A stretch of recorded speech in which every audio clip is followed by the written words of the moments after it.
शिवाय नमस्तुभ्यं। बुधवार की प्रदोष पड़ती है तो शिव रजत भवन में निवास करते हैं। बुधवार की प्रदोष कामना की पूर्ति करते हैं। सब जगह भटक ली है। शिव महापुराण के अंदर लिखा है, श्री शिवाय नमस्तुभ्यम बोलने वाले के मुख का दर्शन कर लो तो 1000 अश्वमेध यज्ञ का फल मिल जाता है। तो श्री शिवाय नमस्तुभ्यम बोलकर जब ये इतने जाते होंगे, इनके चरण की जब धूल उड़ती होगी तो हमारे परिवार का और हमारा कल्याण और गांव का कल्याण तो वैसे ही हो जाए। 4 बजे से 7 बजे तक शिव के भ्रमण का समय बताया है शाम को। तो 7 बजे से लेकर फिर रात्रि 9 बजे तक लक्ष्मी और दरिद्रता फिर भ्रमण पर जाती है। इनका एक समय निश्चित है महाराज। भ्रमण कर कर आ जाना। अब इस बीच में जब लक्ष्मी और दरिद्रता दोनों निकल कर जा रही हैं तो दोनों एक भाव रख कर जाती हैं कि आज हमको कहां प्रवेश करना है।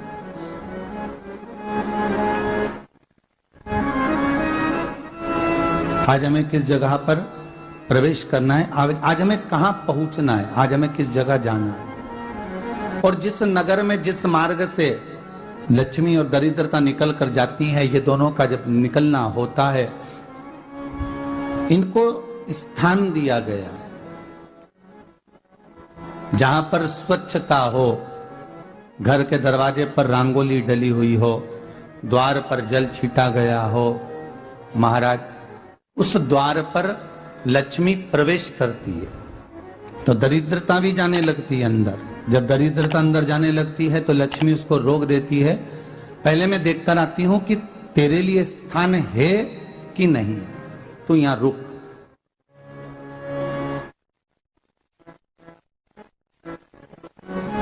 कुछ देर तक दरिद्रता बाहर खड़ी रहती है और लक्ष्मी जी की बड़ी बहन जब दरिद्रता बार बार अंदर जाने का प्रयास करती है तो लक्ष्मी जी कहती हैं, जीजी तू इतनी बड़ी होकर तुझे मालूम है तू तेरा सम्मान होना चाहिए, आदर होना चाहिए, और तू अंदर चली जाए और कोई तेरा सम्मान ना करे तो कितना बुरा लगेगा, इसलिए तू बाहर खड़ी रहे। मैं अभी आई। अंदर जाती है और जब लक्ष्मी जी भ्रमण कर लेती हैं, अंदर प्रवेश कर कर आती हैं और प्रवेश कर कर आती हैं तो दरिद्रता पूछती है चले अंदर। तो लक्ष्मी जी कहती हैं, तुझे मालूम नहीं है क्या जीजी कि जिस घर में मैं प्रवेश कर जाती हूं उस घर में फिर दरिद्रता नहीं जा सकती, क्योंकि ये तेरा वचन था, ये तेरा वचन था। अपन दोनों का जब मंगल विवाह हुआ था, मेरा विवाह जब नारायण के साथ में हुआ और तुम्हारा विवाह जब दुस्साह मुनि के साथ हुआ, दरिद्रता का विवाह दुस्साह मुनि के साथ हुआ। जब अपना दोनों का विवाह हुआ था तो अपन दोनों ने एक वादा करा था कि जिस घर में लक्ष्मी प्रवेश कर जाएगी उस दिन फिर दरिद्रता नहीं जाएगी, और जिस घर में दरिद्रता प्रवेश कर जाएगी उस घर में फिर लक्ष्मी नहीं जाएगी। अब जब मैं अंदर देख कर आ गई हूं तो तू अंदर नहीं जा सकती, अर्थात लक्ष्मी के चरण जिस घर में पड़ गए उस घर में फिर दरिद्रता प्रवेश नहीं कर रही। चलते चलते फिर दरिद्रता ने देखा और लक्ष्मी जी इसको लेकर गई और लक्ष्मी जी ने देखा कि इसके दरवाजे पर जल नहीं छीटा गया, इसके दरवाजे पर ना रंगोली डली है, इसका द्वार साफ नहीं हुआ, इसके द्वार पर दीप नहीं है, इसके द्वार पर कलश नहीं है, इसके दरवाजे पर ढेर सारा कचरा पड़ा हुआ है, कोई स्वान कोई कुत्ता गंदगी भी कर कर चला गया है, कहीं बिल्ली ने गंदगी कर रखी है, कहीं जीवों ने कुछ गंदा गिरा रखा है। तो फिर लक्ष्मी जी कहती है, जी जी अब मैं होकर आ गई थी ना, अब तू जा, तू होकर आ। और दरिद्रता प्रवेश करती है तो अंदर जाकर क्या देखती है दरिद्रता कि इतनी सवेरे से मैं घूमने इनके दरवाजे पर आई और ये तो सब चादर तान के चकाचक गुर्राटा भर भर कर सो रहे हैं। तो दरिद्रता कह देती है, तुम्हारा भाग्य ही बेकार है, तो मैं क्या करूं, तुम ऐसे ही सोते रहो। और दरिद्रता गुस्से में बाहर निकल कर आती है, लक्ष्मी से कहती है, लक्ष्मी तू इसके घर में जाना ही मत। तो दरिद्रता को कहती है, जीजी तेरी बात नहीं मानूंगी क्या मैं? लक्ष्मी जी बोली, मैं तेरी बात नहीं मानूंगी, बिल्कुल नहीं जाऊंगी इसके घर में, तू चिंता मत कर। चल आगे चले, फिर आगे बढ़े। ये लक्ष्मी और दरिद्रता का प्रवेश है। आपके घर का द्वार, आपके घर का दरवाजा। फिर निवेदन करूंगा एक बहुत सुंदर बात, हमें महाराष्ट्र से सीखना चाहिए, हमें साउथ से सीखना चाहिए, दक्षिण से। जिस समय पर भक्ति देवी यमुना जी के घाट पर रो रही थी अपने पुत्र ज्ञान और वैराग्य को गोदी में लेकर, समय देव ऋषि नारद ने एक प्रश्न किया था कि तुम कहां पर पोषित हुई हो, तुम्हें ऊर्जा कहां से प्राप्त हुई? तो कहा मैं गुजरात से तो चली हूं। और वहां से चलती चलती भक्ति देवी कहती है मैं बहुत दुखी होकर, बूढ़ी होकर, द्रवित होकर, बड़ी दुख में वहां से चलते चलते जब मैं महाराष्ट्र में पहुंची तो मैंने वहां जाकर देखा कि वहां पर लोग हर पल हर घड़ी ब्रह्म मुहूर्त में उठकर स्मरण करते हैं, नाम जाप करते हैं और दरवाजे पर जल छीट कर रंगोली डालते हैं। तो कह रही है कि वहां पर मैं थोड़ी अवस्थावान होने लगी, वहां मुझे अच्छा लगने लगा।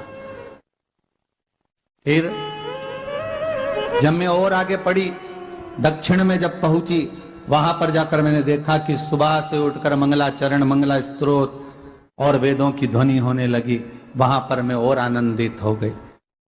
हमें कुछ चीजें महाराष्ट्र से सीखना चाहिए कि वहां रहने वाले जो भगत हैं, वारकरी संप्रदाय के जो भक्त होते हैं, वैष्णव जो धर्म के भक्त होते हैं, उनका नियम है सवेरे के समय घर में पानी है कि नहीं है, पर जब भी वो घर का दरवाजे के बाहर थोड़ा ना थोड़ा पानी तो छींट ही देते हैं। और छींटने के बाद फिर वहां पर अपने यहाँ तो दिवाली पर रंगोली बनती है जी, और वहां पर रोज की रंगोली बन जाती है कि कभी हो सकता है परमात्मा राह भूल कर हमारे घर में प्रवेश कर जाए, इसलिए वहां प्रतिदिन की रंगोली,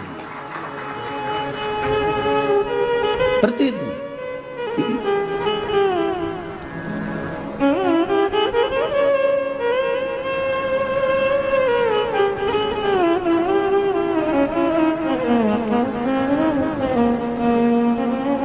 हमें सीखना चाहिए थोड़ा सा। आज के जमाने में तो बहू अपने कमरे की झाड़ू लगा ले, वो ही बहुत बड़ी बात है। हो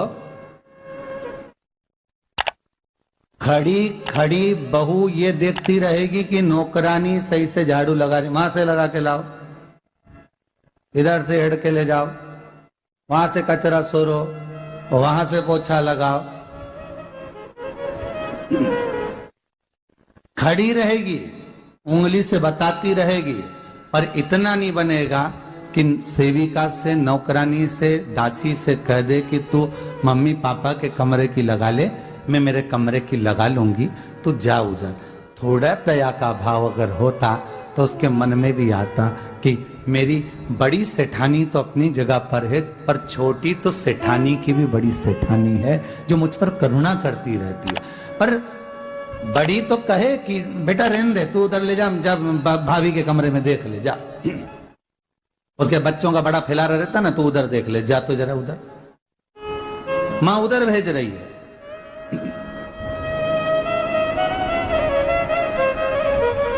थोड़ा सेवा का भाव हमारे भीतर हो।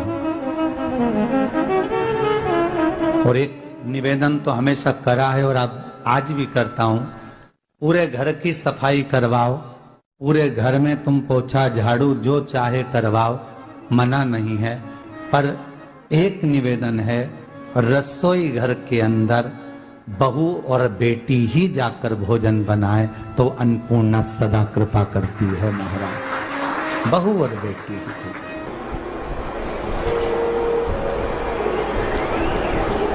फिर एक कहीं ऐसी जगह मिल जाती है जहां ठोका और वो खीर चली, कपड़े टंग। बार बार प्रयास करा, हिम्मत नहीं आ रही, आपने कहा कि कपड़े तो टांगना है, कील तो ठोकना पड़ेगा। जैसे कील को बार बार ठोका गया, कपड़ा टांगने के लिए एक जगह नहीं लगी, दूसरी जगह नहीं लगी, तीसरी जगह नहीं लगी, चौथी जगह पर प्रयास करते रहे। उसी तरह भगवान शंकर की लोग कहते हैं कथा एक बार सुन ली, 2 बार सुन ली, 3 बार सुन ली, हम कहते हैं बार बार इस मन रूपी कील को परमात्मा के चरणों में ले जाकर ठोकते रहो। इस मन को भगवान के चरणों में ले जाकर छोड़ते रहो। कथा में इस मन को बार बार ले जाकर ठोकते रहो, एक ना एक दिन ये परमात्मा तक पहुंच ही जाएगी, ये निश्चित। थोड़ा प्रयास आपको करना पड़ेगा, थोड़ी मेहनत आपको करना पड़ेगी, प्रेशर बढ़ा, थोड़ा मेहनत थोड़ा प्रयास आपको करना। और मैंने तेरे ही